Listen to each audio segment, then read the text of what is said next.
Welcome to Mental Health Dumpster Fire, a podcast where therapists give their real opinions on mental health, relationships, parenting, and pop culture. Hosted by Courtney Laver, licensed clinical social worker, and Jess Miller, art therapist. This podcast is for educational and entertainment purposes only, and cannot be used as a substitute for therapy. We cannot provide mental health services via this podcast or social media. We occasionally use explicit language in our podcast and discuss serious mental health and relationship issues. Please use discretion if you are listening with children. We hope you enjoy the show. Don't forget to subscribe. Hello and welcome to Mental Health Dumpster Fire. I'm doing part 2 of my D&D word vomit, as I described it to someone recently, where I just talked a whole lot about D&D last time, and I'm going to do it again today. I thought yours was much more organized than my first one. So more organized? Yeah. Today I'm going to talk a lot more about like how D&D is good for therapy, how it can be good for therapy, and then about like how it's applied in a therapy method and how it can be used. And then what kind of stuff you got today for the end?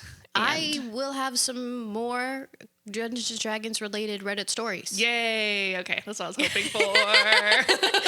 Because now that I found the D&D horror stories, there's so Reddit, many. I'm like, this is juicy. It really is. And some of the stories on there are like years old, right? Because D&D campaigns can go for years long.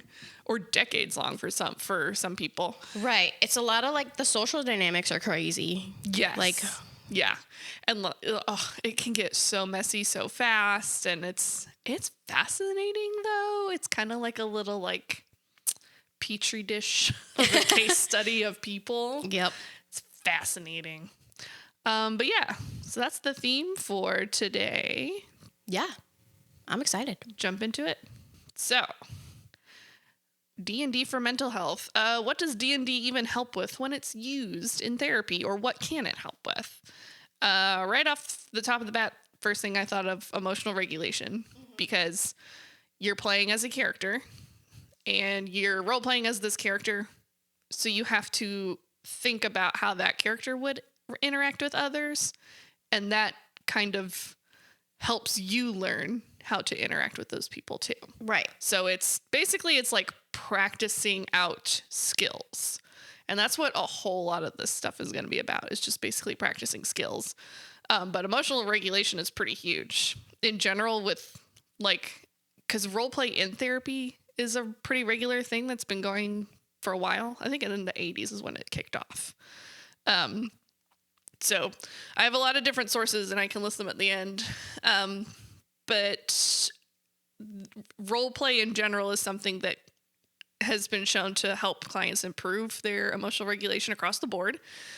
Client takes on some kind of role, they step into a separate character's emotional state, gives them some separation, and then they're able to play out different scenarios. So even if the first choice they make doesn't work, they can do something else. In D&D, you roll a dice to see if it works or not, and it depends on what your character's abilities are and how strong they are in whatever ability score. But since you're also role-playing, the person has to also make choices too. So it's not just clearly based on what that character would do. The person has to think about the context of the character, what's the character's goals, what are they like, what are they trying to do, where do they come from, all that kind of stuff. Yeah. It's almost like narrative empathy building too. Yeah, like it's 100%. not, it's a character, but like you're still developing the skills of like looking at everything in context and right. Yeah. And by playing a character and taking all of that like context and all that other information into consideration to make a choice, that also applies to when we face-to-face talk to people. Mm-hmm. You kind of do the same thing without thinking about it. Like, I'm talking to you and it's like, I know that you're a therapist, so I can use a certain type of clinical language, and you get where I'm coming from. That context is there. We've got some rapport built up after a year and a half of doing this. And so people who kind of maybe struggle with that social stuff initially, can benefit from learning it, almost like learning it secondhand through their character. Yeah. Oh, that's cool. Yeah. And that's what I've noticed in using like D&D elements in sessions with clients. I've noticed that to be like the first thing that happens when we're working together is like, I notice that they're thinking more about the social implications of what they're choosing for their character. And because at first, you know, they want to go kill the dragon or whatever immediately. Mm-hmm. But I set it up so that they have to like get to know the villagers first or whatever. They have to get to know their other players first. And so then it's less about battling the big bad evil guy and more about building those social skills. But I'm kind of like tricking these kids into learning social skills by playing D&D. Right. But it's so much fun. Play therapy in general is not, you know, it's not tricking. It's just like using their language and the understanding that they already have of the world and building on that through a game. Right. So. Right. And it's very much like, if anyone's ever done narrative therapy or therapists who practice narrative therapy, it's a lot like that, but that narrative therapy part kind of happens after you do like the D&D session with your clients. Yeah. So they play out the story, make the choices, suffer the consequences, whatever happens in the story. And then at the end, that's when you get into that narrative therapy piece where you kind of like process what happened. Yeah. D&D also provides a way for people to express their emotions. It creates a it creates a safe and supportive environment to be themselves.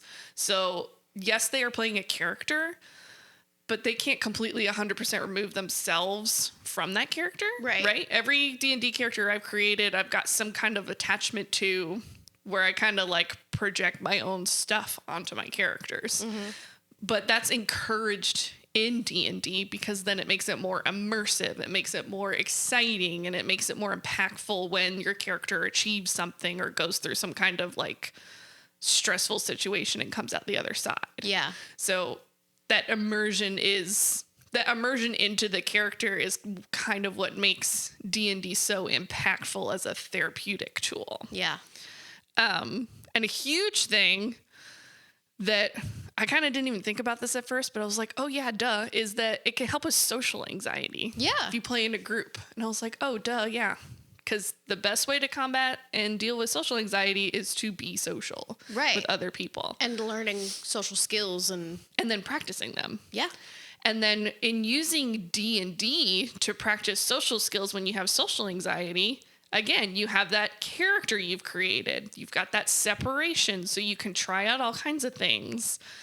And like you can have a character who is super duper charismatic and all of that good stuff. But if you, the player, can't act out that role a little bit, it's going to be hard for your character. Yeah. To to complete all that. Right. But it might feel safer to try it out when you can kind of a little bit hide behind the like, well, I'm doing this in the game. Right. Yeah. It's not like the consequences are going to just be in the game. Yeah. So it's like you get to practice and try out different methods of being more social and dealing with your anxiety. There was a study where individuals diagnosed with social anxiety were recruited to play in a year-long campaign. At the end of their year-long campaign, every single one of them said that they felt a significant improvement in their own ability to cope with anxiety and social anxiety, especially with being more comfortable making mistakes in a social setting. Even when you're playing as a character, it made it easier for them to make mistakes in like a larger context of being social. So they were able to take more social risk and then get that social benefit from taking those risks. Just outside of D&D. Like other than D&D, there's other types of tabletop role-playing games, TTRPGs, that kind of achieve the same thing. There was a study where they used a tabletop role-play game with CBT skills, and they combined them together to create a whole story and a world and their characters. In that study, they noticed like marked improvement with social anxiety. People were more willing to like initiate conversation, even out when it wasn't related to the game. And there was a like immediate application of CBT skills in the game. And then they were able to use that in their real life. Yeah. Oh, that's interesting. I wonder like how I'm having trouble picturing like how CBT skills go with D&D, but it sounds cool. And I think it's because they're doing something that's not D&D. They're doing another type of role-playing game, which there's so many different ones out there. If they're specifically using CBT skills, it could be something like there's a role-play game called Kids on Brooms, which is kind of like the idea is that you're going to like a wizarding school. It's kind of like Harry Potter, but a little bit, it's way more inclusive than Harry Potter. But you're a student in a wizarding school and you have these like set of classes that you have to go to. So it's like mirroring real life in that like you're role-playing going to school and taking classes and like dealing with the social life of school, but you're role-playing that you're like a magical kid in this world. And so even though you're a magical wizard child, you still have to have some like social skills to get by. Right. Yeah. So I think it's probably something like that where it's a role-play game that's set up to reflect a real life connection to the players that are in that group. Gotcha. I would imagine that's what's happening. And then there's other research that it reduces social anxiety, fosters social skills, and math and language skills. Because you got to roll the dice and you got to add the math. And that's honestly my least favorite part. Another huge thing with D&D is that it can improve self-identity and it encourages expression of self. Roleplay has been found to be a useful technique for teens specifically, whose personality and identity are in the stages of development. So that's like the Erikson stages. You know, we're searching for identity and meaning in life. It increases self-awareness. So it's that metacognition, thinking this is what my character's context is, this is what they would do. And that mirrors into real life because you got to think about yourself and other people's context when you talk to them. And increases empathy with others, as well as critical and ethical reasoning, which, yeah, that makes sense to me. Critical and ethical reasoning. Like, yes, you can strategize your way through battling a dragon, but you have to think of in the story ethically what is going on and what your character would be doing. Yeah. And in context of the other characters too. Yeah. Like, is everyone okay with killing a dragon? Maybe not. Maybe you want to be the dragon's friend. D&D uses a huge amount of creativity, critical thinking skills again. Motivators to join and play in D&D is being able to express alter egos. So kind of thinking about what you would look like as a D&D character and maybe flipping it around. What would your alter ego be as a D&D character and playing that out? Yeah. I was thinking about it the other day of like, you could almost approach it like parts work, like make a little D&D character for the different, like your main 3 parts or something like that. Yeah. Could do something cool like that. Increase strategic thinking, of course.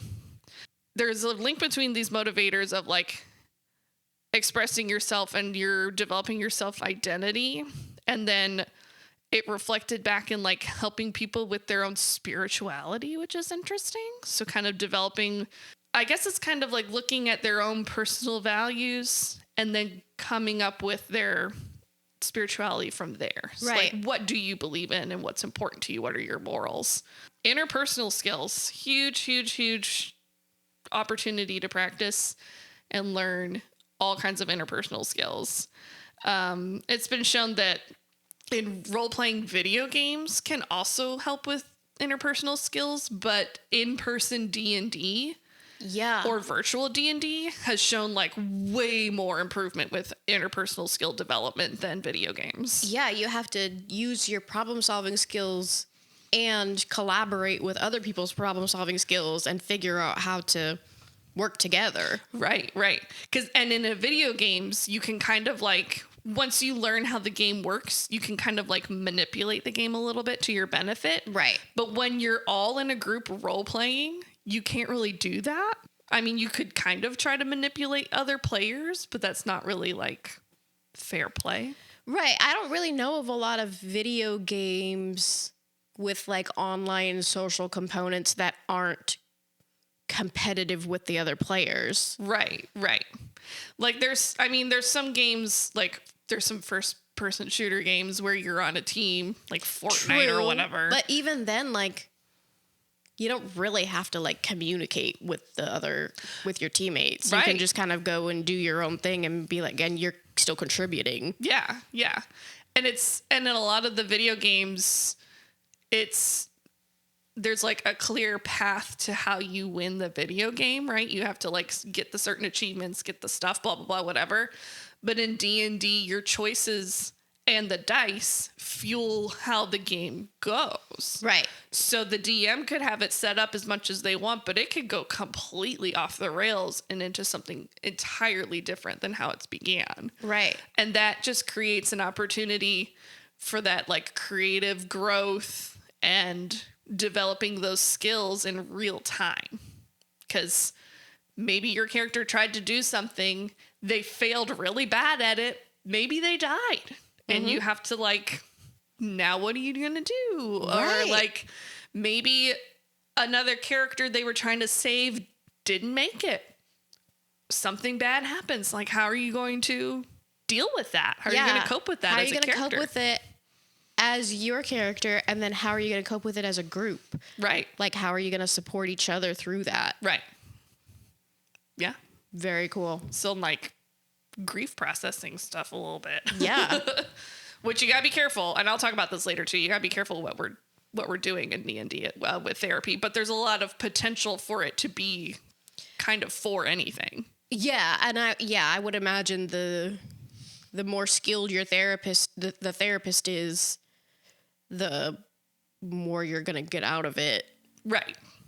Both in their knowledge of therapy and in D&D. And in D&D, yes. There was a study done where they looked at brain imaging, and they looked at neural networks and the overlap between neural networks during like stories and then social interactions. So like someone telling the story of something and then the group listening and then interacting with each other about that story. And this is where this like mirroring or theory of mind kind of thing comes into play. So mirroring is where the neurons are activated just by watching someone else engage in some kind of behavior. So like the example that they gave in this description was like, if someone sees someone else getting like hit in the leg, they might like flinch a little bit with that same leg to mirror what they're seeing. And that's also like a sign of empathy. Empathy growth is there. And it's assumed that through these activations, this mirroring, that role play can increase empathy and understanding of others and increases the ability to take people's perspectives. So it's like these brain imaging things they did in the same way that like someone getting punched in the leg someone else will flinch because of it. That mirroring's happening, that empathy's happening. The same thing is going on when like a DM is telling a story about your characters and someone else is like, ooh, I feel bad because I know your character's backstory and I know that's really tough for your character. Yeah. So it's like, yeah. Cool. Isn't that cool? So brain science right there. I had to like, because I love neuroscience and I was like, I could talk all day about the neuroscience. Mm-hmm. But that's just like a real cool and easy thing to describe of how like quickly and in real time you can see that happening in like D&D. Yeah. And then and again, if you have a good therapist who is knowledgeable enough in D&D and they see that happening, they know how to like keep it going, keep the group in that. and how to kind of process and debrief that a little bit after the story plays out too. Yeah. Oh, cool. Yeah. I love this shit. This is why I'm a therapist. Well, it makes me want to learn how to play D&D with other therapists. Like, I just want like a group of therapists to play together, and whoever's played the most can be the DM or something. But like, I always thought it would be so cool to do a podcast of therapists playing role play games. I thought that'd be really cool. Maybe one day that'll be bonus content or like a spin-off that we can do. But yeah, that'd be cool. I think that would be fascinating. And with people, like a mix of people at different levels of their understanding of D&D too, I think that would be really cool. Yeah, that would be cool. I know a lot of people are wanting to do it and just don't know how. Yeah. And that's like a huge barrier for therapists, is like figuring out how to use D&D in therapy. And I would imagine that depending on what kind of skills you're trying to work on in the therapy group, you have to be careful about who's in the group. With any type of therapy group, there's a screening process involved. But I think in doing something like D&D, where it's role play heavy and therefore very personal, you have to really be particular about your screening and the goals that you're going to be working on, and making sure that other stuff is not being brought in.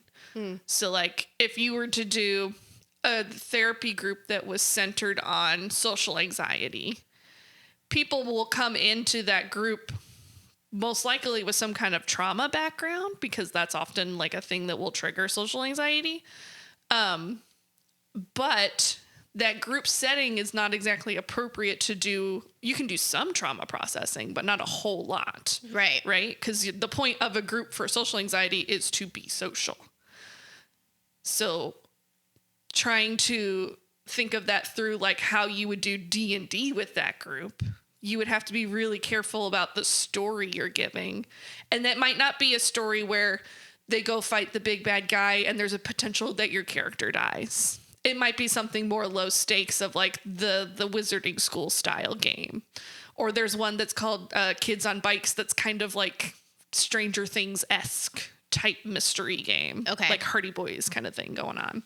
You can use D&D in a group therapy setting to address a whole lot of different things, but at the same time, you have to be careful and really intentional with how the group goes and who's in the group. Right. But again, that like also makes it more impactful for the people in the group, right? It makes it even more individualized, which is that's like the thing everyone wants. Yeah. Is individualized experience. So, yeah. So there were like, there's so many studies on how D&D can improve mental health. Like this has been done over and over again. There's not as much of like anecdotal. There's some stuff that's like, here's a year-long campaign and what happened out of it. But there's not a whole lot of things where they like applied the empathy scale and had like quantitative research to back it up. But that's just really hard to do with any kind of therapy research, right? So there's a lot of people who are like, yeah, you can talk about and theorize how D&D can be helpful, but we don't have a lot of like numbers to back it up. Yeah. And then other people are saying we also haven't been using it long enough to have therapy, numbers to back it up. It's still such a new concept. So we have to go on the experiential or the anecdotal evidence that clients are giving us when they do go through it. We don't completely know what's going on exactly, but we do know it's helping. So we're trying to figure out why. There's evidence that, makes your neuroplasticity heightened. You got to think creatively. You got to, out of the box thinking. Yeah. There just are helping rules, your brain but be healthy. Yeah. Like you got to not only know the rules and like how your spells work as a character, but you also have to learn how to think abstractly as well. In D&D, not only are you thinking about your character and who they are and what they're going to do and the choices they're going to make, when you're in a battle, you have to think of like spatial awareness, like how close are your characters are to each other? How fast is your character compared to this other character? There's like spells that your character can cast, but only within a certain range. So you have to be like, do I get closer to someone so I can cast this healing spell on them, but then risk me getting hit and going down and like getting knocked out of the battle? Okay. So you have to like juggle the risk. But you also can't take 2 hours to make a choice. That's what the DM will make you make a choice. Right. But yeah. So how much do you think, like if you were leading a D&D group, how much prior knowledge do clients need to have about D&D? Do they need to understand like all of those? When you start talking about like how close are they and yeah, where are the other people? I'm like, how do you remember all that? Right. So I honestly cannot tell you like any specific rules about any spells that my characters have ever casted before. I don't remember. I remember what they're called and the general thing that they do. But in a outside of therapy, like D&D campaign, as a player, when I've been part of it, it was my responsibility to know what my character's abilities were, how the rules for my character worked. So I needed to know like how my spells worked myself. And I just had like the little, like the books that I brought. There's a little book of spells that I made for one of my characters. And I just wrote it in this little book so that I could just flip to it when I needed to. Okay. So I just had to keep track of all of my character's stuff. And it was kind of a lot, but I got used to it the more and more I played. Okay. And then the DM would be responsible for knowing maybe not every little thing about all the characters, but enough to like help. And some DMs are like, it's 100% on you as the player to know. You got to tell me if this is what you're doing or not. It kind of depends on the DM and like the experience of the people playing. But from my experience, I had to kind of know the most about my own character's abilities and their spells. In a like therapy sense, the way I would do it is that I need to know what their character's abilities are and everything so that I can help them. Okay. Right? So if they get stuck and don't know what they can do, then I'm able to be like, here are some choices of things you can do. Right? Especially with like people who maybe aren't familiar with D&D, or people who are anxious and have a hard time making decisions. Yeah. Especially if I ask them, or if I'm like, you're fighting this guy and your friend just got knocked out, what do you want to do? It's like, there's so many things I want to do. What should I do? And they need a little guidance of like, well, here's your choices. What would your character pick from these choices? So kind of helping guide them a little bit more. Yeah. And that's how I would do D&D for like a therapy group, is that yes, they need to know like a little bit. I would want my D&D therapy group, the people participating, to know more about their character and the choices that their character would make rather than the nitty-gritty following the rules stuff. Right. That stuff I will learn that stuff and keep them, on track with that. Yeah. And that's because therapeutically, I think the most benefit is from that role playing and making choices for their character and then coping with those choices. Mm-hmm. That's what matters therapeutically more than if they follow the rules of their spell or not. Mm-hmm. And I keep saying Kids on Brooms because I really, really like Kids on Brooms. And that's the one that I use the most. And in that role-playing scenario, instead of them having like a little spell book, they just kind of tell the game master like, hey, I want to use magic to try and make this door unlock magically. So they don't have to use like a spell or anything. They just tell the DM, I want to try and use magic to unlock this door. And they can roll to see if they're successful or not. Okay. And I think that I like that more than I'm going to use this spell and I'm going to mark it off and I'm going to make sure that I'm following all the rules of this spell. That's fine and dandy when you're just playing the game to play the game. Right. But when you're making it therapeutic, I want the role playing to happen more than the rules. Yeah. And so depending on who's your group, it might be better to use a less mainstream RPG so that if there is someone that comes in and has played D&D a ton, they're not too hung up on like, they're able to do the therapy because they're not hung up on thinking about all the rules. Yes. Yeah. And when I've introduced like using D&D stuff in individual sessions, the way I introduce it, I'm like, we're not going to do like D&D like what you know D&D as. We're just going to do parts of it. And this is why we're doing it. So I kind of explain, like, when I have people make a character sheet, I explain why we're doing it. And I'm like, don't think about this. Don't metagame yourself. Like, don't think about this as like, I want to make this big beefy character who can punch someone to death. I want you to think about what your anger self would look like as a D&D character, and think about in D&D like the different classes that you could be. When you express anger, what does that look like, and how would that be reflected in a character sheet and abilities and stuff like that? I find a lot with neurodivergent folks that when you ask them, how does anger feel in your body? They're like, I don't fucking know. I'm like that. I'm like, I don't know. I don't know what it feels like.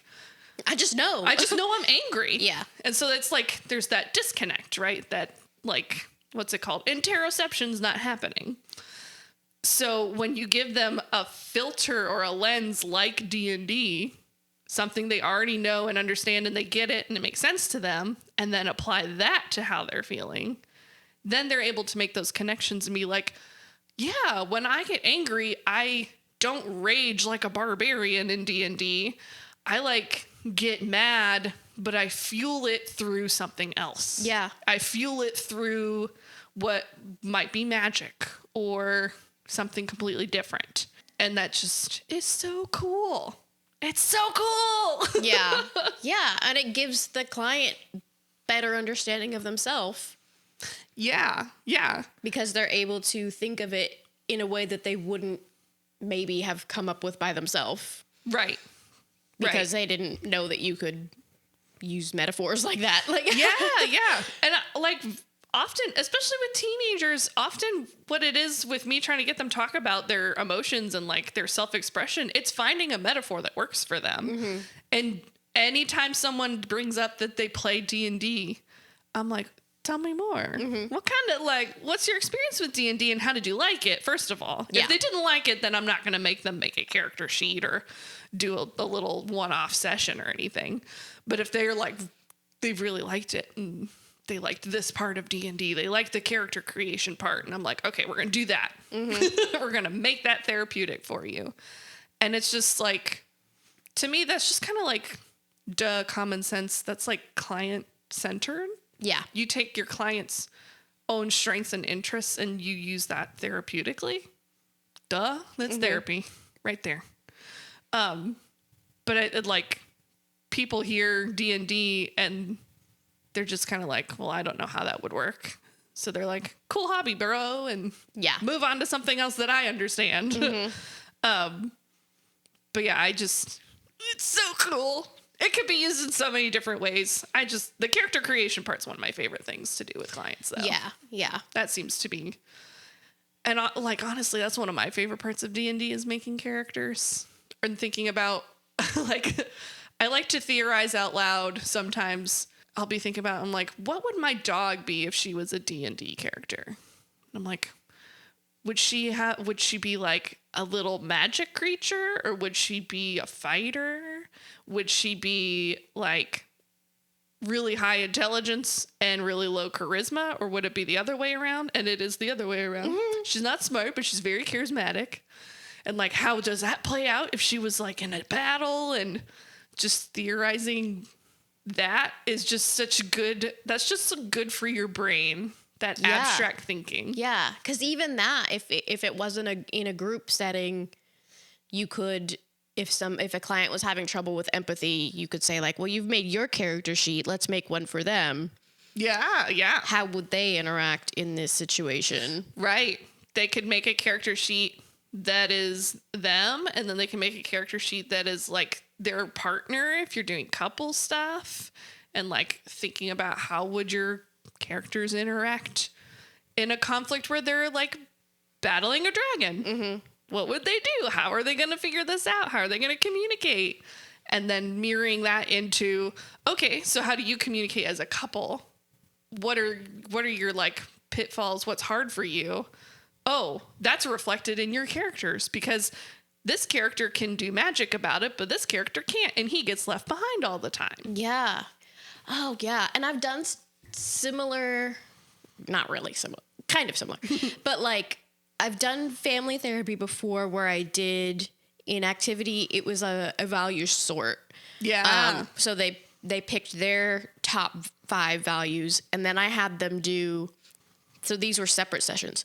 So I had me and the kid did a value sort for himself. Okay. And then I had him guess his mom's top 5. And then I did the same thing with his mom in a separate session. She did her top 5. She guessed his top 5. And then we did a family session where they said, here's what I thought yours would be. Mm-hmm. And they compared like what their perception was with what they said were their values. Yeah. So you could have separate family members or 2 people in a couple make their own character sheet, make a character sheet for the partner or the family member. Yeah. And then they have make them each compare. other's character sheet and then swap them. Right. And then see kind like, of see how this accurate. is what I thought your strengths were. Oh. Yeah. That's cool. I don't do couples therapy, but that's cool. But family therapy. That would be cool for family therapy. Yeah. Oh, that would be so fascinating.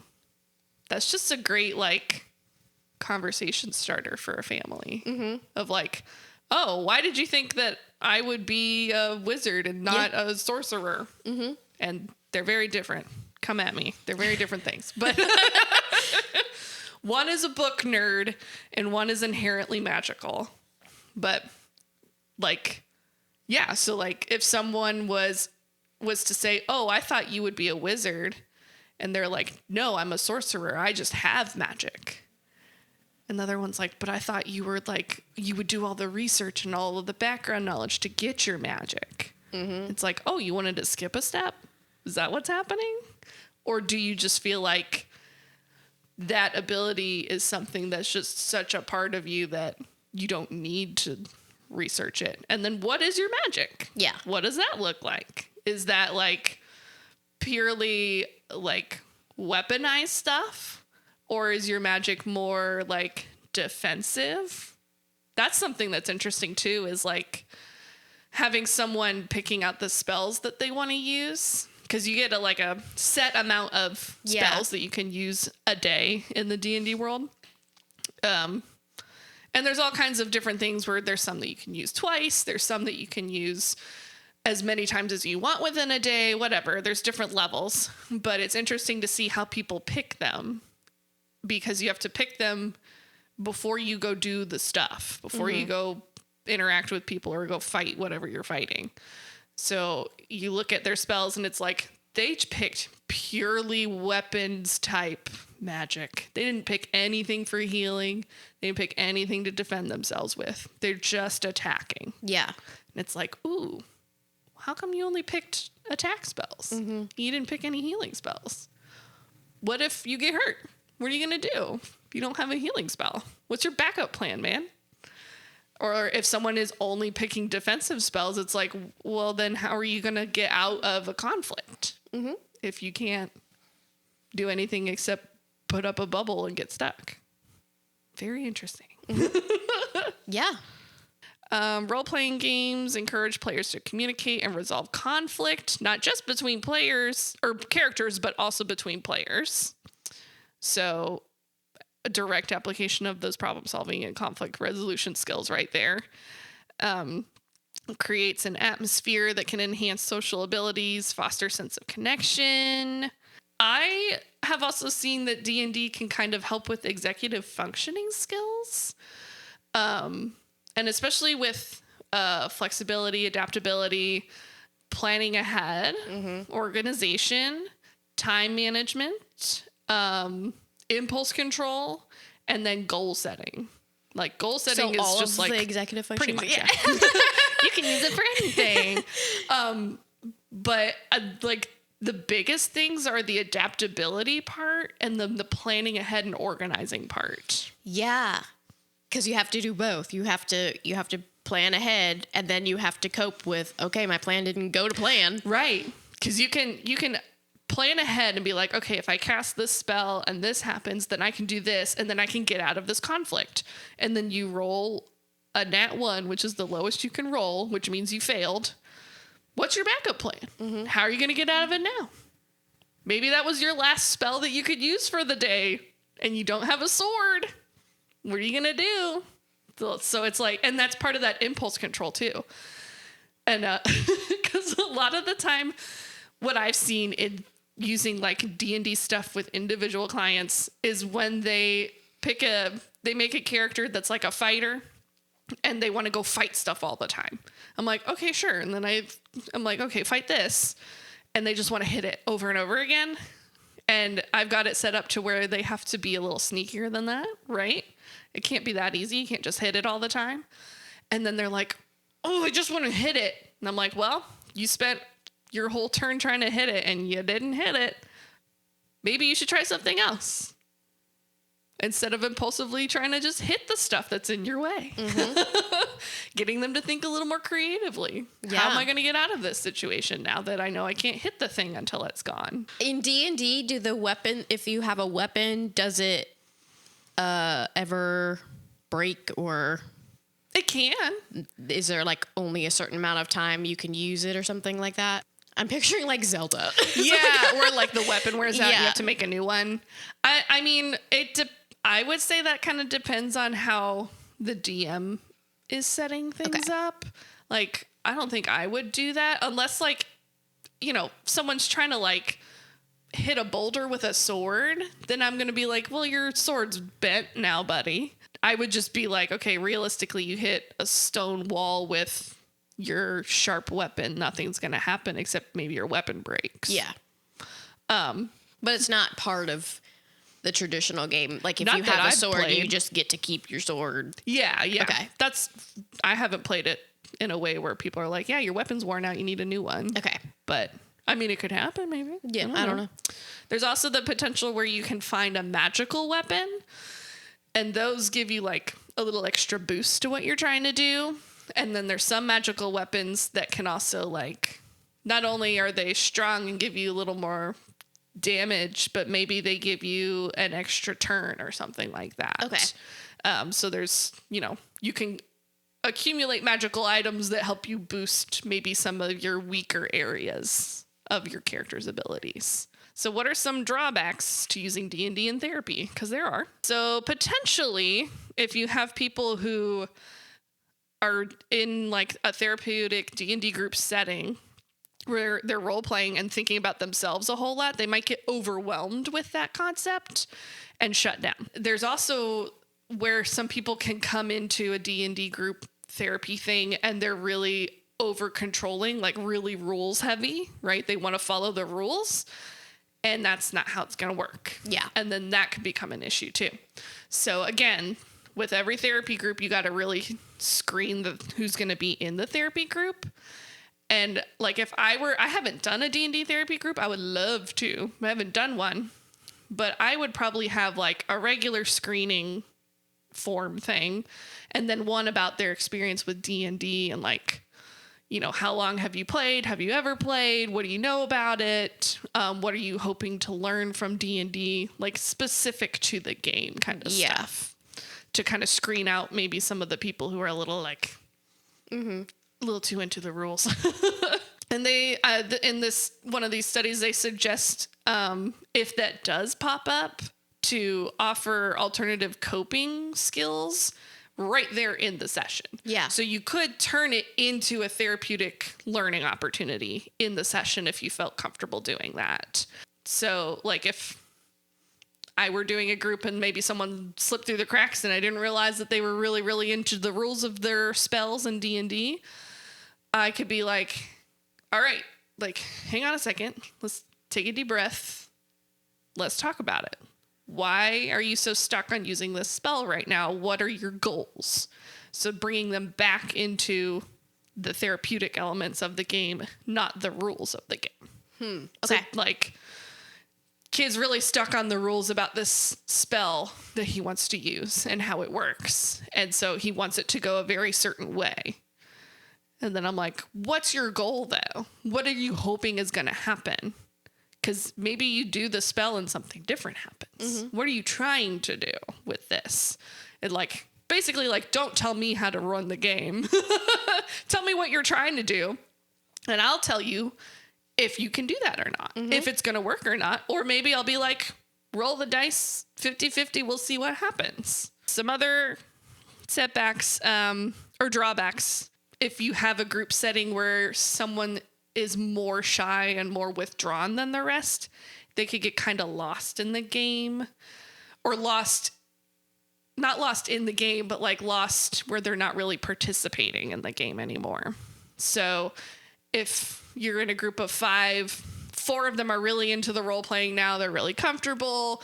They're comfortable with their character and the other characters, but maybe there's one person who's just still not, they're just not there yet. They could be very quickly left behind by those 4 people because they're kind of holding them back in the game. And if they're not piping up with their own ideas or problem solving type stuff when the other 4 are, then they're not getting a whole lot out of that session. Right. And so, again, that could be turned into a therapeutic learning opportunity where you bring everyone back in and be like, hey, I haven't heard from so-and-so in a while. What's your character up to right now? Like, these 4 are effing off doing this. What are you doing? You haven't said anything. Are you with them at all? Where did you go? Like, that could be potentially something that might kind of like ruin the experience for them, but it could also be something that where you bring them back into the game too. I'm very much a believer of, even if a therapy session isn't going the way I had planned, I'm going to make it therapeutic somehow because that's my job. Right. So I'm not going to leave anyone behind in a group. I'm going to make it, they're going to get something out of it. Clients should be prepared, but don't necessarily have to know all the rules. It might not be an appropriate space for addressing trauma, especially if it's like one person has this trauma background that's different from the others, because that could be isolating for them. Yeah. Rather than immersive and social aspect. Yeah. They might not get that if their own trauma is kind of holding them back from participation. D&D is most likely beneficial when used in conjunction with other therapeutic models. So you can't just play D&D and say it's therapy. Right? You can't just go for a walk and say, this is my therapy. You know, like I see that on TikTok all the time where it's like, this is my therapy. And it's someone like reading in a bookstore. It's like, cool. That's like cool and therapeutic. Right. But and it's you've not talked about therapy. you've talked about that with art therapy too. Yes. Like you can do art on your own and it's therapeutic, but it's not art therapy. Right. Unless it meets these criteria. Yes. An experience or a thing that you do can be therapeutic in that it brings you some kind of joy or peace. But or it's that a coping doesn't, skill. Yeah. Or it's a coping skill, but that doesn't make it therapy. Therapy is processing that. Yeah. Therapeutic stuff you're doing. Looking at why do you do it? Why does it work? How are you going to use it to help you in the future? So with D&D, sure, you can play D&D, and one of my favorite things about D&D is I get lost in time, and I've played for 6 hours and I didn't even know. I get into the flow of it, and that's great. But it's not therapy. Right. Because my character could go through some trauma, but we're not processing that while we're playing a game. Right. And you have to have your own set of goals for either the individual therapy session or the group therapy that you are still working towards. Right. And you'll probably need to process it using not the language of the game, but just like, what did we learn today? Right. Yeah. Which is, so that's a next chunk of it is how does it work? And that's a huge part of it. And I think that's something that is very key to using D&D in therapy is having processing time at the end. Emotional regulation is facilitated within D&D and role play because by taking on a role, you're also integrating different like I was talking about, the context. What would your character do? What would your character say in this moment? Blah, blah, blah. You're thinking about thinking. That metacognition's happening. Dan Siegel, who is famous neuropsychologist dude, I think he wrote that How to Talk to Your Teenager book or whatever. But he's got a lot of, the whole brain child. Whole brain child. Yeah. So a lot of his books are like the neuroscience behind parenting, and I recommend his books. I found them all to be very helpful. And they're not big books, which is, I think, that's why I recommend them to parents. And they're not using like huge neuroscience language. Like they're breaking it down as like right brain, left brain, front brain, back brain. Like he writes the books for parents who have no psychology background to understand how kids' brains work. So it's great books. So he talks a lot about bilateral integration in his books. So like activating both hemispheres of your brain, left and right brain. This happens in role play because not only are you thinking about yourself, you're thinking about your character and the other characters and how they would make choices. So we're crossing the brain, we're crossing the midline repeatedly.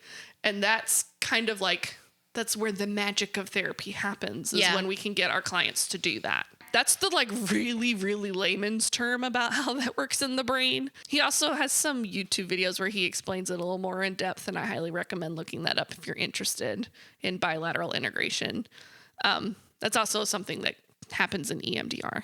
Clients engaging in role play, they're practicing using both sides of their brain at the same time. And so not only are they practicing using skills, they're cementing that into their brain. They're setting and cementing those skills in their brain as they're actively using them.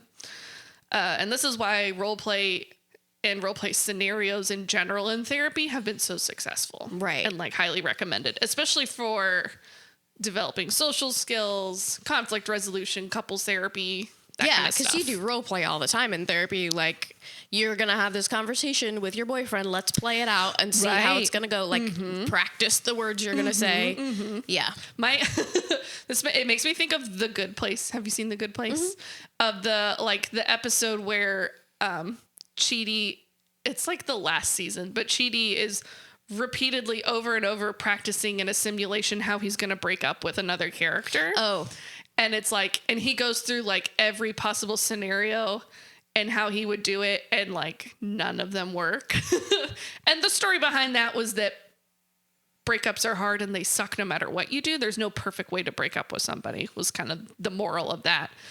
But that's what like D&D is kind of like that, in that you get to practice out these skills and like how they would do them. And even if it doesn't work, you used so much of your brain to think about how that would work and what would happen either way, that even if it didn't work out the way you wanted, like you practiced and did the thing and now it's stuck in your brain. And that is like a solid thing that you can hang on to next time something like that comes up.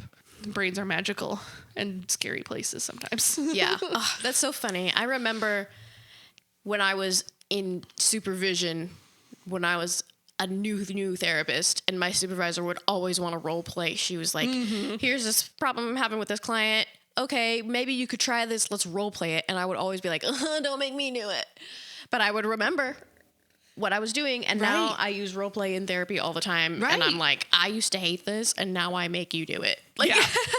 I think in grad school, I will say having to role play in front of the entire class was not okay for me, because of my social anxiety.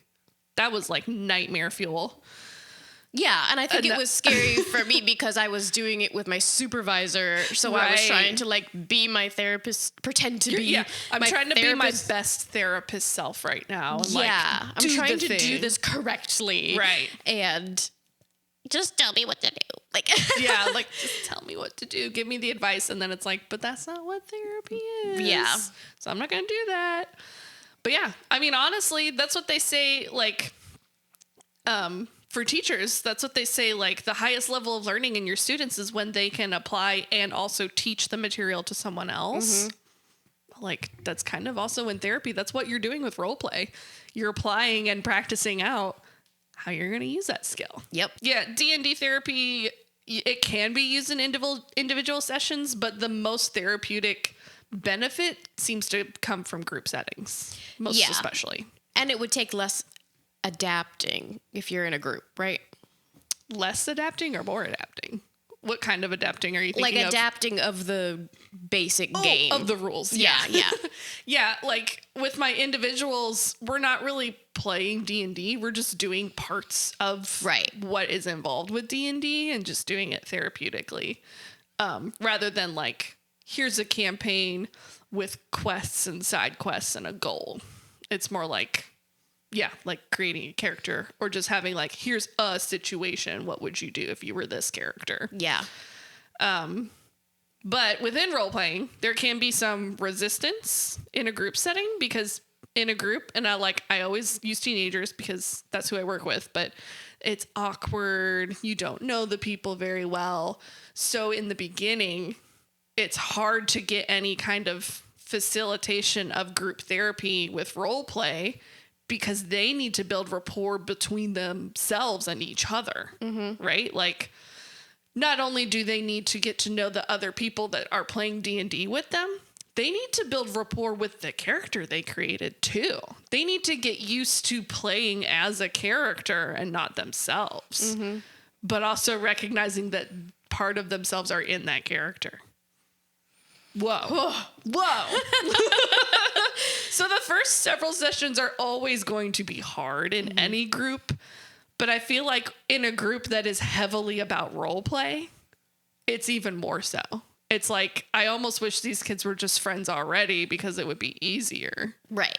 But that easier doesn't necessarily mean it's good therapy though, or beneficial therapy. Yeah. If they know each other too much, it might backfire. Affect the dynamics and But I feel like it would be fun if you were like a school counselor to do a group at the school with the students at the school who kind of know each other already. Right. Like I definitely like people in the same age group. I think that's the only way to do it really. I can't see any way in it working super well with like a large age range. Yeah. It would have to be like that. Or like we were saying, like other therapists, you know, if you're working with like an adult group with D&D, having something that they can all pull from that they have in common is going to help make it less awkward for them for sure. And they're like, one of the examples I found online was from a college. They were all college kids and they were all struggling with like moving away from home, finding their own independence and identity, trying to like do adult things when they're still 18 and like trying to just make sense of their world. And it's like, that's literally what playing D&D is your characters going through all the same things. So it's like, you get to practice doing it and then you get to go out and do the real thing in your real life afterwards. Direct application of your skills. In some of the like research and things that I was reading, they suggest that a way to like, if you're using D&D in a group therapy setting to make it less awkward, is to give the group a united goal and that it has a reward attached. Yeah. Right. So if people are like in a group and they're all like pretty introverted, shy, social anxiety, they don't really like know each other super well, they might be able to engage better with the game if there's cooperation that is required to reach a goal. Yeah. Right. So like, I remember in high school, we had some stupid icebreaker thing we had to do, but it was kind of cool, where we built a bridge with spaghetti noodles and then you stack textbooks on top and see who's the strongest. But they paired us up with people we didn't know on purpose so that you get to know them. But they give you a tangible goal to reach and to cooperate together with.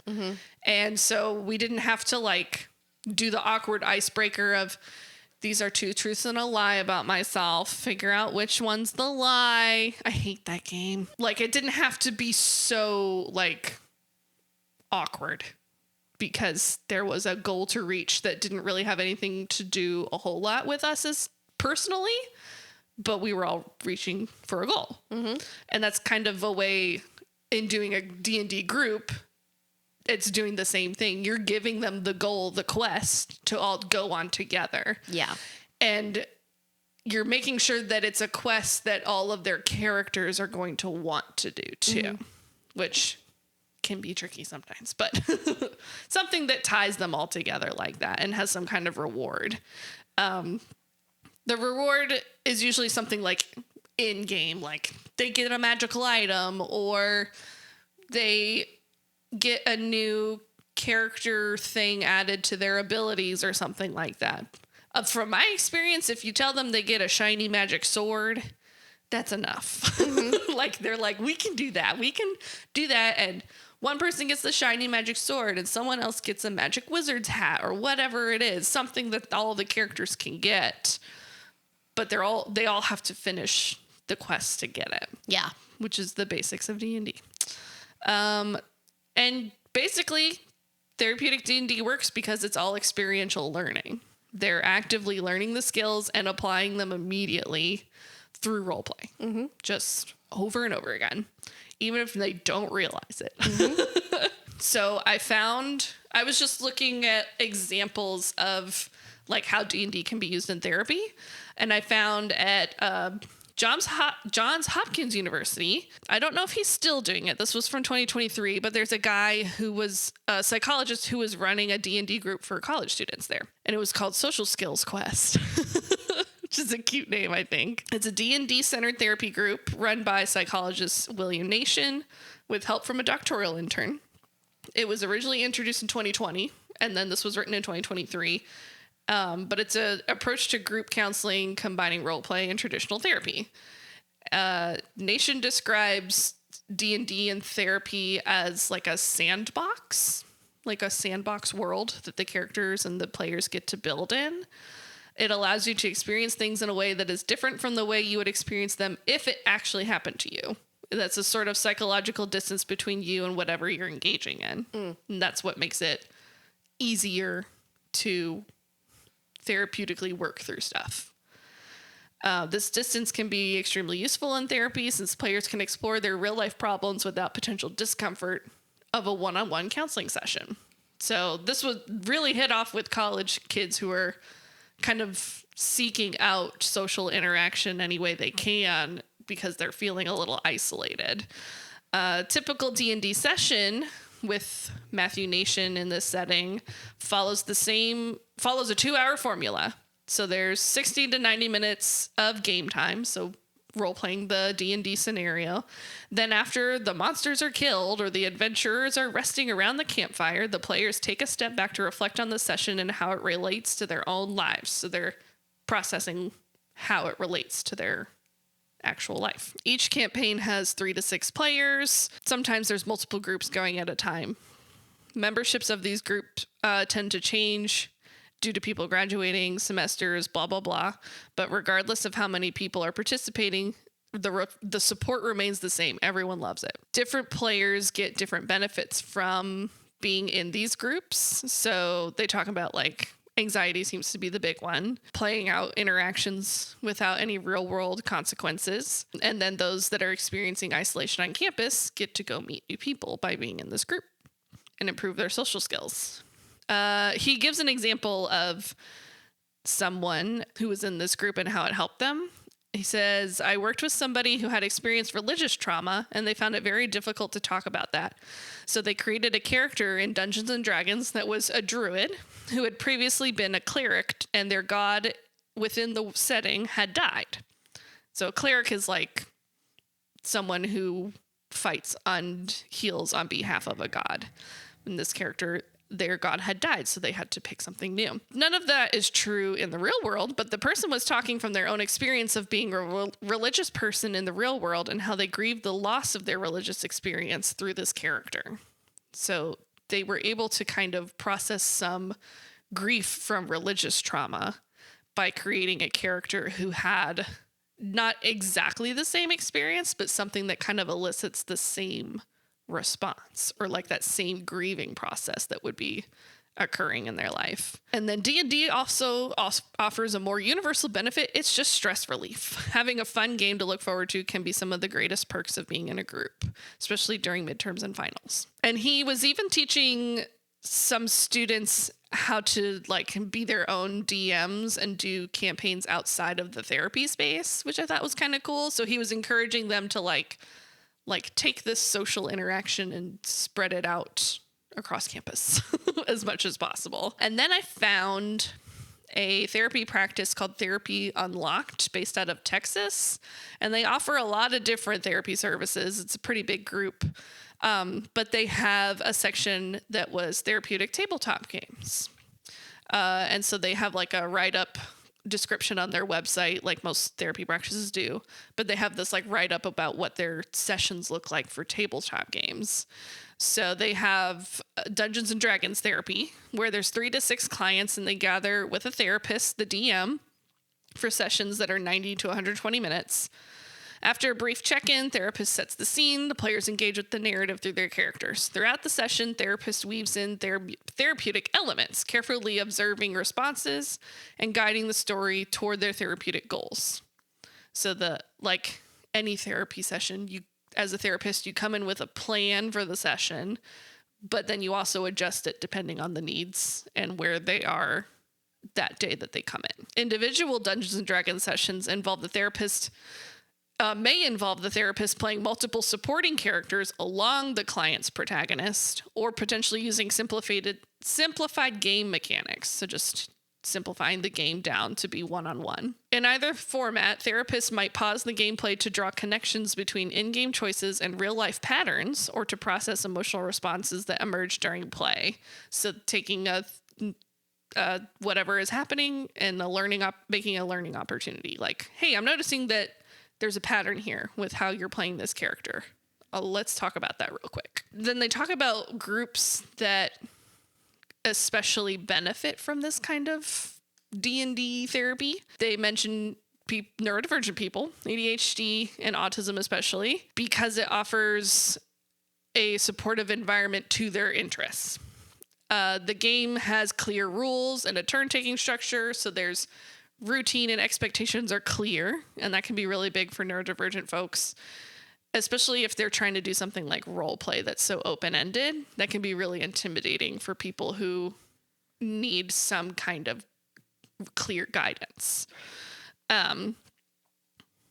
The hyper-focused experience by those with ADHD can become an asset rather than a hindrance within the immersive world of D&D. Meanwhile, those on the autism spectrum often appreciate the game's logical systems and clear social scripts that they can then practice in the real world, and makes therapy more accessible and engaging. Adolescents and young adults who might roll their eyes at conventional therapy often eagerly engage in Dungeons and Dragons.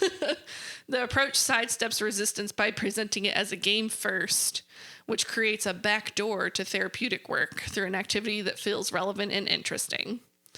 So people who maybe struggle with traditional therapy settings would benefit from doing some kind of role play through a game rather than... Because I've never done this to any of my clients, but be like, let's role play this exact thing you're struggling with right now. I try to turn it into like, how would your favorite Disney character do this? I try to give it a little bit of separation because that's easier to work through first than it is to directly be like, here's how I would literally do it. Yeah. Especially with teenagers, because they like to say, I don't know to me. And so I don't let them do that. Yeah. Individuals working through trauma or struggling with social anxiety find benefit from the psychological safety of Dungeons and Dragons. I think the trauma is something that would be more beneficial within an individual setting than a group setting. Yeah. Unless it's some type of trauma relevant to a group, you know? Yeah, like grief is something I keep thinking about. Right. If it's everyone in the group has a similar trauma. Right. Yeah. And I keep using grief as the example because that's kind of an idea that I've been toying with, is like grief processing through a role play game. Yeah. Maybe not Dungeons and Dragons, but I just feel like that's a way, I don't know. I haven't put it to words yet. It's just something that I've been playing with in my head of like, that seems like a good way to kind of work through and identify some grief processing skills and some grief just processing methods without it being like, here's a grief support group. Because I wouldn't sign up for a grief support group right away, or like, I would need something to do while we do it. Right. You know? Yeah. Like Gilda's club had quilting club or a knitting club that was grief focused. And it was like just a group of people who had a family member die of cancer, and they would get together and they would quilt or knit and just be together. Mm-hmm. And I just feel like that kind of idea, but with D&D, some kind of grief processing through D&D or through a role play game could be really beneficial for people. I don't know exactly what that looks like. I just feel like that would be a really good one. Mm-hmm. Like, obviously it's good for social skills and kids with social anxiety. I feel like that's kind of common sense, but I don't know. I feel like it'd be really good for grief processing somehow. Yeah, especially if you're not feeling ready to just like directly talk about it. Yeah. And I think that's kind of why they're saying it's good for trauma too, is because often people aren't ready to talk so directly about their trauma. They need to talk about everything else that's around it. But just by doing that, that's therapeutically beneficial. Mm-hmm. And so D&D is a way to do that. Yeah. Of where like we all know that we all went through this trauma together, but we're going to play a game, but we're also going to do it in the game. Yeah. But it's slightly removed. So there's psychological distance, but also the character is me. All of that together. Mm-hmm. It works. Yeah. That's all I've got. Yay. Yeah. Thanks, Jess. I learned so much. Yay. Yeah. Let us know in the comments if you would ever do Dungeons & Dragons or a type of role play in your therapy, either as a group or just with your individual therapist. Yeah. Or maybe someone has already done that. If you could let us know what that was like for you, if you felt like it was beneficial or not. I'd be interested to hear that, especially in a group. I want to do a group really bad. I'm going to be exclusively on D&D horror stories today.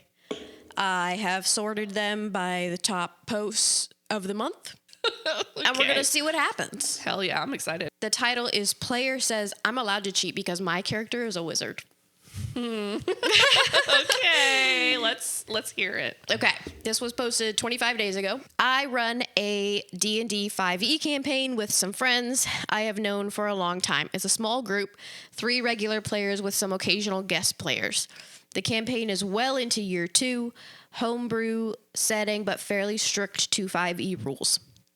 I put out a primer at the beginning of the campaign, allowing 1 or 2 small things from Critical Role, and the statement, well-established homebrew setting items/spells, such as from Critical Role, must be approved by DM beforehand. Don't show up with a subclass I have no book for the day that you level. So they're saying basically they created this like world. They're using the D&D version 5 rules. And then they're telling their players, like, hey, if there's something else that you want to pull from other stuff, let me know, and we'll figure out how to make it work. Okay, because otherwise the DM will be surprised and won't know what to do with it. The DM needs to know. You cannot keep whatever about your character a surprise from the DM, because then the DM cannot make the story. Right. They can't put it together. You can make your whatever character secretly be an immortal or whatever and hide it from the other players, but the DM needs to know, because that's gonna fuel the story. Right. Duh. Yeah. Okay. Anyway, that's what they're talking about, though. Cool. Yeah, thank you. Enter the player. This player is a good friend of mine. He runs some other games that I'm a part of. I would never go so far to say that he is a problem player, but he has some tendencies that make him difficult to manage and entertain. He has a bit of an epic main character complex. If the player isn't overpowered and winning, then he gets frustrated and uninterested. At times, he forgets that the purpose of D&D is to experience the story, not to win at D&D. Mm-hmm. We've butt heads several times on balance issues, and the player will tie up my time and hold up the game until I decide to make his wizard more powerful. The previous one was about comparing his wizard's blade singing with a druid's wild shape. I explained to him in simple terms that while magical in nature, neither one of them is the result of a spell. Therefore, dispel magic would not affect either of them. They argued and took up half an hour of our already short 3-hour playtime that druid wild shape would be affected by dispel magic, but not blade singing. Don't get me started. So the wild magic thing I think they're talking about is that a druid can turn into different animals. I'm not sure what the blade singing thing is, but there are like magical things that are just abilities of a type of character. Okay. It sounds like this guy's trying to say that his wizard, like whatever his wizard is doing, it doesn't count because it's not magic, or he's saying it does count because it is magic. Dispel magic would cancel out a magical spell. Right. But it wouldn't cancel out because it's inherently a magic thing and it's not a result of a spell, you can't use dispel magic. Gotcha.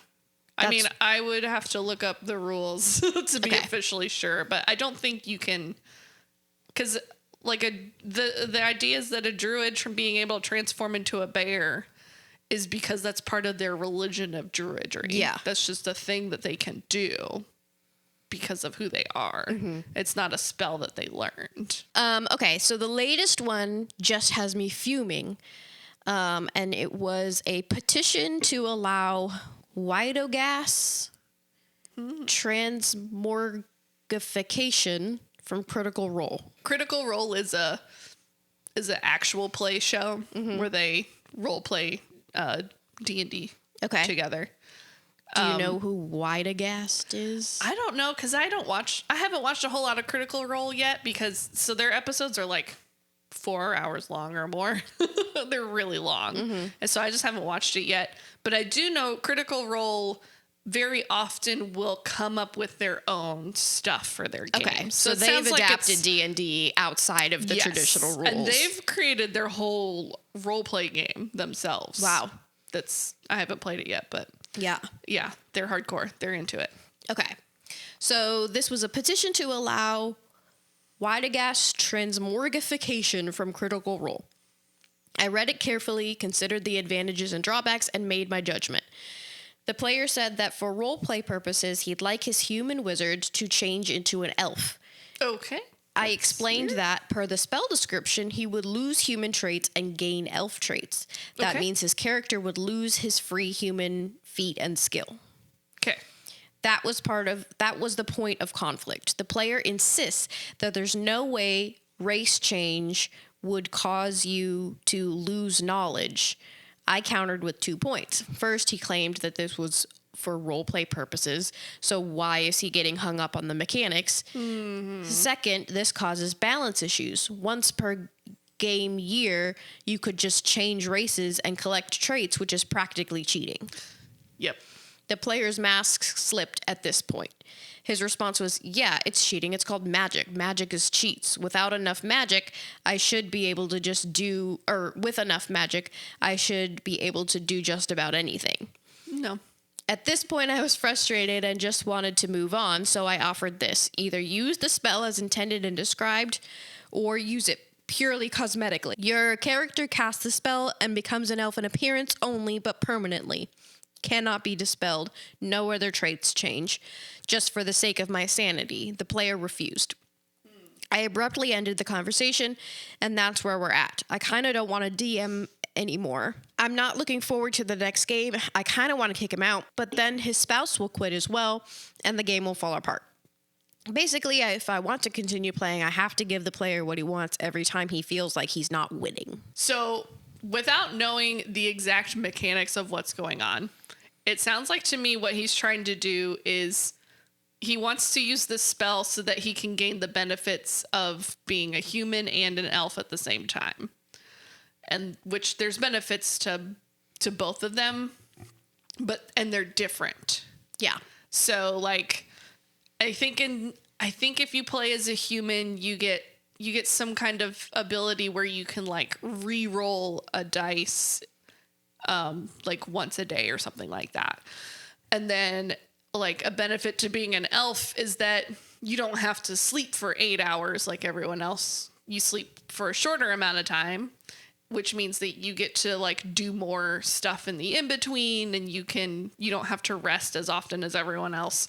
So with every species in D&D, there's benefits, but he's trying to get like all the benefits. Right. He's trying to just be the most powerful thing ever. Right. Which is not okay. Well, it's not fun for anybody else. Because there's no balance. Yeah. Right? So like with every like benefit, there's got to be some kind of drawback with that as well to keep things balanced. Mm-hmm. And he does not want things to be balanced. He just wants to win. You know, he wants to be the most. Right. Which is not like, I don't want to play with someone who's like that. Mm-hmm. It's not fun. Yeah. For him to just continually like fight against the DM. So, I mean, I don't know what other people's campaigns are like, but like in my experience, you don't fight the DM that hard about anything because like they're in control of the story of the game, right? Like, so if the DM rules, like they're the judge. So if you come to the DM and say, I want to do this thing, and they're like, okay, well you can do it like this because this is what I believe is going to be balanced and work best. You have to trust the DM with that, and you have to be okay with trusting the DM to do that. And it sounds like he doesn't. Mm-hmm. And they also said that this guy that's this wizard that wants to be all powerful is also a DM for other stuff. Yeah. Yeah. So he just gets off on being in control, it sounds like. Yeah. And I think it's just a boundary. Like you have to say, like, you can either play by the rules that I've set and that everyone will agree to, mm-hmm. or you can leave. And I know he feels like that's going to blow up the whole thing. Yeah. Because it will be him and his spouse leaving. But if nobody's having fun, why would you keep playing? Right. Like, it sounds like he's kind of ruining the game. So it's not fun anymore. Yeah. If it's to the point where anybody, even if it's just another player, is not having fun and doesn't want to play, like, something's wrong. Something has to change. Yeah. Yeah. Because the whole point is to have fun. Right. Did you know the point of a game? It's a game. DM doesn't realize the game isn't their own novel. Okay. We'll see. I needed to get this off my chest. A while ago, I was at a D&D campaign that was not having any fun. Or that I was not having any fun in. Okay. Here's my experience. First, there were so many NPCs. One session had, I kid you not, over 16 NPCs introduced for the plot line that had no point being there for the actual story because we got literally nothing out of it to progress the story. Okay. We were trapped in another realm for weeks, and the whole story wouldn't have changed at all if it didn't happen. We had 5 NPCs in our party, a party of 5 players. There were 5 NPCs. At one point in combat, there were 16 people in initiative. 13 were NPCs. Whoa, that's crazy. How do you keep track of all that? I wouldn't. I would not do that. There were so many NPCs on multiple occasions, it was just the NPCs talking to themselves, and not a single player rolled. Also, the NPCs, I'm just like picturing one person being like, hello, what are you doing? Hi, how are you? Like, that is 100% like doing all like. the voices and stuff. Yeah. Oh, man. Okay. Also, the NPCs were very one-dimensional with just, I have trauma backstories with no connection to the characters. On top of that, the campaign was so incredibly railroady, in which if your character doesn't do exactly what the DM wanted, the DM would throw a fit. There was a plot line in which my character didn't want to do a deal with a devil because obviously I was playing a lawful good character. When my character said no, and some NPC did half-ass attempts to change her mind, she literally said, "But we have to." I roleplayed as my character would play, which is to say no. This was due to the request being absurd. And again, my character wouldn't want to make a deal with a devil without a good persuasion. I and other players thought it would be a good roleplay experience, but the DM just sat there getting upset. The DM also got mad at certain roles. My character was made to be very persuasive, and the DM just didn't care. She wouldn't let me or anyone else persuade an NPC, no matter how good an argument we had, which makes sense for some characters, but it happened with like every NPC. It felt very much like you had to do it how she wanted it done. You couldn't find a creative solution. Yeah. Not to mention there was multiple relationships that were very power imbalanced. It was a warlock ex-patron predatory devil thing. It didn't make me uncomfortable until she insisted it wasn't a power imbalance thing and got mad at every comment saying it was weird and gross. Weird and gross as what the characters are saying. The players felt the same, but it would be an interesting plot development to get the warlock to end their relationship. However, the DM insisting upon it being cute and fine made it weird. Also, she changed my character's backstory without telling me. Also, I asked her multiple times about these issues, and she never changed. Yeah, I understand the title now. It sounds like the DM, instead of like creating a world and a general plot and then having the characters role play through it, they wrote a book of a plot and characters, and like they like fleshed it out too much, right, of how they think the quest should go. So when things went a different direction, they probably weren't prepared for that. And so we're like, no, you have to stick to the plot that I've already made because I don't have a plot for what you want to do. Right. Yeah. Yeah. That's what it sounds like is happening. She planned very detailed with just this one path. Yeah. That's insane, though, that she had so many. So there were 5 people playing, and then they have 5 NPCs that were in their group, in their party on top of that. That's 10 people in a party, but the DM is keeping track of half of them. That's crazy. Yeah. I just don't understand. Like she was saying, like, there were just NPCs talking to each other, and the rest of the people who are actually playing the game are just sitting there watching the DM talk to herself. Yeah. Like if it ever gets to that point where like I'm playing NPCs that are talking to each other, I don't like do this with what the literal conversation is. I just tell them, I'm like, they're talking about the weather, and you overhear one of the ladies talking about how it's been unseasonably rainy this year. Right. And there's a point to that. Yeah. Like there's a reason they need to know that. It's a clue. Right. Right? Is what I'm giving you is clues. Some Scooby-Dooing you into the plot instead of railroading you into the plot. Right. Okay, this one's shorter. DM kills my character, then won't let me play anything else. These DMs are all terrible. Except the first one. So, little bit of context. Our party has a lot of inspiration from third-party mediums, think movies, shows, etc. Our DM has also openly said, quote, "My entire job is to try to kill you." Yeah. And won't give any room for character roleplay or creative solutions. Oh, no. That's not okay then. Is it common for a DM's goal to be to kill everybody? Not literally, but like, you know, if I'm the DM, when I roleplay, I'm roleplaying the bad guys most of the time. So then I have to think like the bad guys. So it feels like I'm trying to kill you all the time. But you would be fine if they didn't die.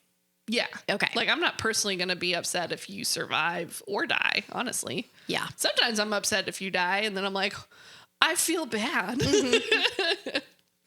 Okay, during a game where some of our players couldn't attend, he thought it would be a fun idea to run a side quest, which started out all right and fun, getting paid out for this massive quest we spent almost half a year of in real time doing. Okay. However, mid-fight, he decided it would be fun to corrupt my character and then have me fight against my party members for 3 turns, which was all right until someone cast Dispel Magic to lift this corruption from my character. Instead, the DM decided it was a good moment to use the spell to completely wipe my character's mind from existence. I was playing a Warforged. From what I understand what Warforged is, they're kind of like battle droids type things. Okay. So they're like created to battle. Okay. His reasoning, it's like wiping a hard drive. I mean, fair, sure, whatever, only to later come back on it and say, I've done some more reading on the spell, and it's not how the spell works. Oops. Basically, I died for no reason. Now, because of conflicting scheduling and group activities, we haven't had much time to play for 4 weeks now, during which time I've thought of and fleshed out a couple characters, and every single one is being shot down for one reason or another. From this is literally X character when I wanted to do a spin on an existing old man trope to evil characters are banned when I wanted to try something new and chaotic with a good sorcerer while we literally have someone fighting or playing the son of death in our campaign. It has come to the point where I've made human a human fighter with no personality, no backstory, just a Russian accent, which will undoubtedly be denied for being unoriginal. So I feel like in a scenario where like the DM is like, does this, whatever, something happens and the character dies as a result. And then later on, whoever was playing that character is like, oh, actually, it wouldn't have done this thing and I wouldn't have died. Then I think it would be on the DM to come up with some kind of plot point as to like how they weren't actually dead. Or maybe like they got resurrected somehow. Yeah. Like they would make a mistake. They would fix the mistake right in the plot somehow, right? Like instead of redoing the battle, because that's kind of crazy, right? Having to redo it all. I would just, as the DM, I would be like, oh, turned out what happened was that you just looked dead. Or like, since they're a Warforged, I don't 100% know what a Warforged is, but from what I understand, they're kind of like Star Wars, like a droid.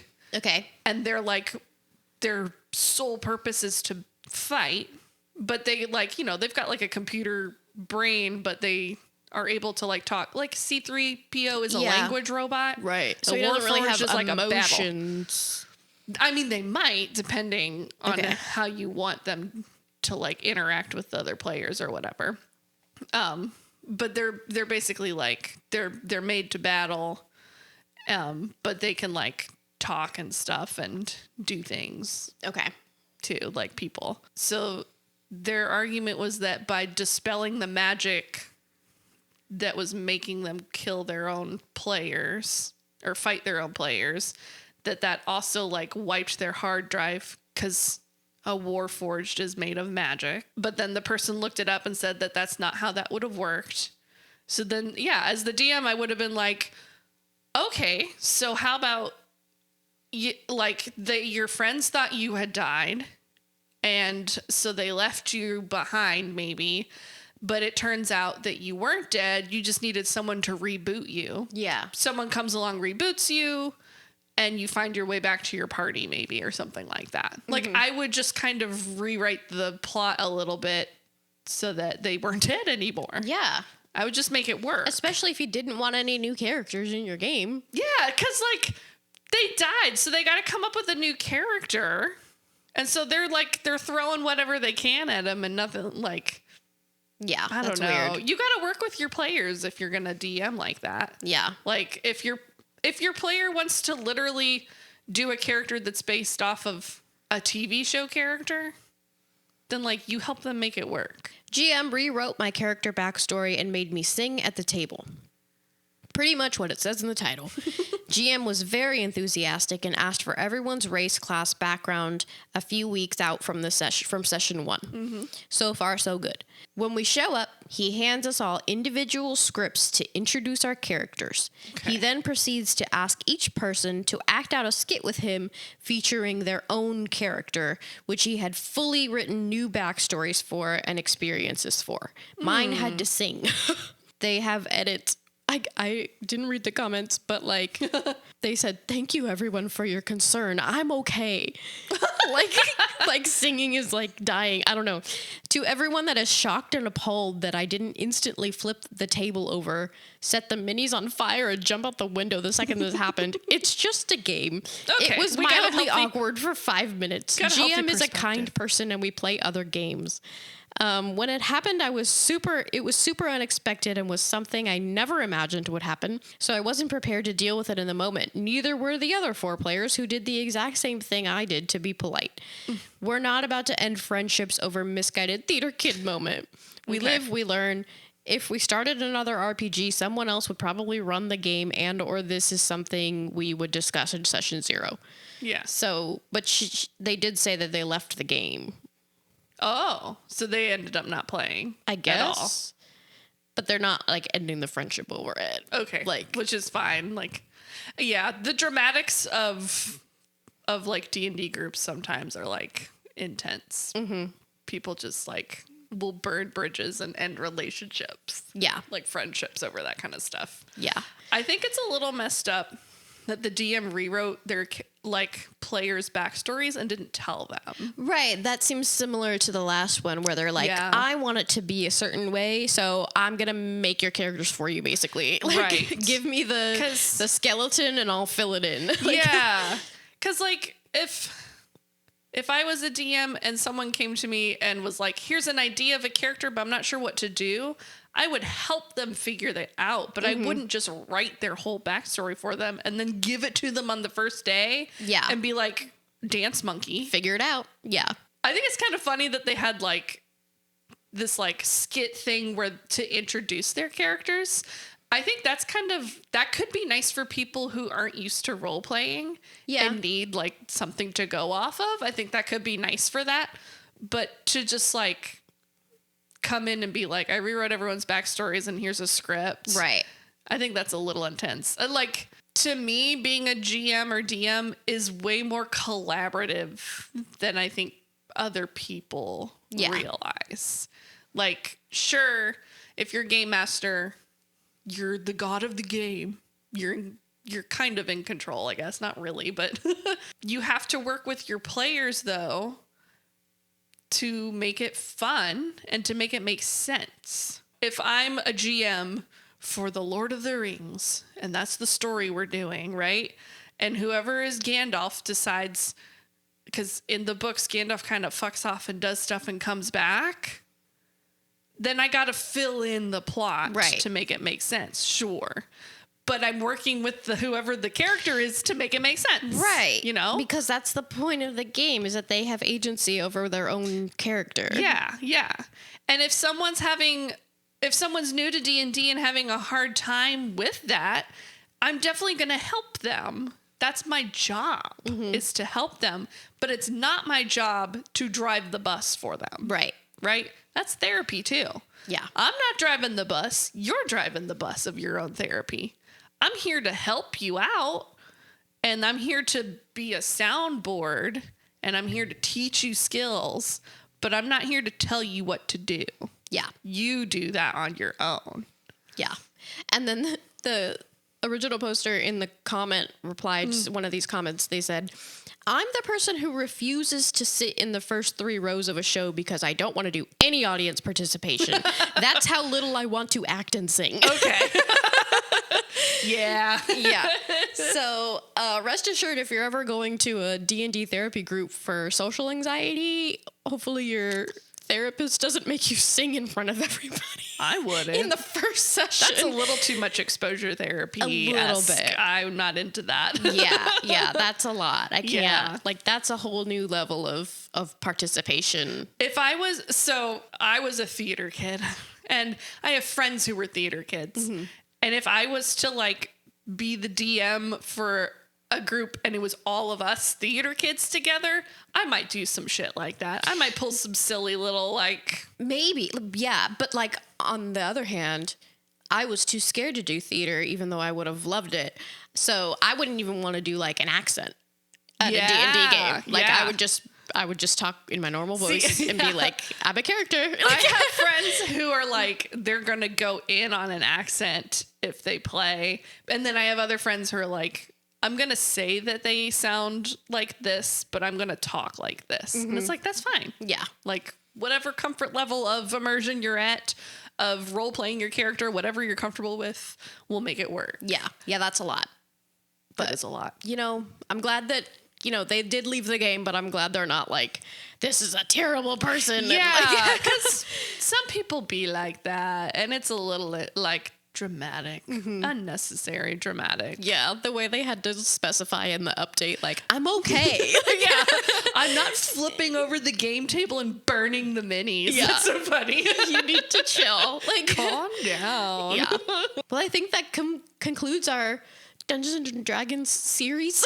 Yeah, I mean, I might bring it up later. Oh, yeah. We're not gonna like stop being nerds. This is my hyperfixation. I think this is forever gonna be my hyperfixation in life. I'm not gonna lie. That's fair. There's a lot to dig into. Yeah. So you got options. And it's just like, there's so much. I swear I live, eat, breathe roleplay stuff, roleplay games now. Like, I'm watching an actual play show that's D&D. I'm listening to a podcast that is D&D. I'm like always looking at dice online, even though I'm not in a campaign. I'm like, those are pretty. And I'm like, and then I'm like asking people, what do you think? Like, if you were to take the character of Elle from Stranger Things and turn her into a D&D like character, what would her class be? What would her species be? What would her spells look like? And like, I love to talk about that stuff. What if you were making a D&D character of Elle, but it's Elle Woods from Legally Blonde? Oh my God. So there is a group, there is someone who did that. There's someone who, I can't remember who it is, but I saw it somewhere where they did a campaign and it was like Legally Blonde themed. And one of the characters was like Elle Woods, basically. Yeah. I mean, I would probably make her a bard, probably. So a bard has really high charisma. So like good talker, good performer, good actor. And then I would probably give her a really high intelligence because she's surprisingly smart, but maybe not wise. You know, like she's smart and she applies her smarts, but sometimes the wisdom of like being street smart kind of like goes over her head sometimes. Yeah, I guess. Because her charisma's so high, though. Yeah, like she gets away with it. Yeah. She's fine and she gets away with being that way and it works for her. It's okay. It's not like a negative thing. It's just like she's really smart and charismatic, so she doesn't have to like be street smart. Yeah. Yeah. That's how I would play her character. Okay. Cool. Well, anyway, we've been talking for 2 hours. Let's wrap it up. And please tell us everything you want to in the comments. Just whatever you feel like talking about. Interact with us, please. Like, we have exciting things coming. Future deep dives, future guests. So make sure you're subscribed so you don't miss out. And then tell all your friends and family to listen to us as well. And we'll see you next week. Bye. Goodbye.